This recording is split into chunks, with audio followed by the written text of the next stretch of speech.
Begin by printing out a turtle template onto A3 paper and cutting it out. Place your air-dry clay on top of cling film and roll out to fit the turtle template to a thickness of about 6 mm. Don't worry if the clay isn't smooth at this stage, as it will not show when finished. Once you've rolled out the clay to cover the turtle, place the template on top and cut around it.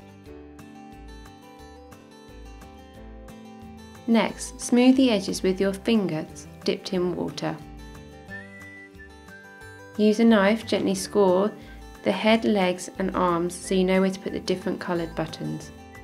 Press green buttons into the turtle to form its shell. Start at the outer edge and work your way into the middle.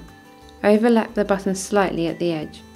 You may need to wet the clay as you go to keep it sticky, which will help keep the buttons in place. Next, place googly eyes on the head, making sure you push them in firmly. Add cream buttons to the head, feet and arms. Leave the turtle to dry for a few days or until it's gone hard, then lightly sand around the edges. Finally, add a few coats of Mod Podge to seal in the buttons and to make it extra shiny. Make sure you don't put it over the eyes.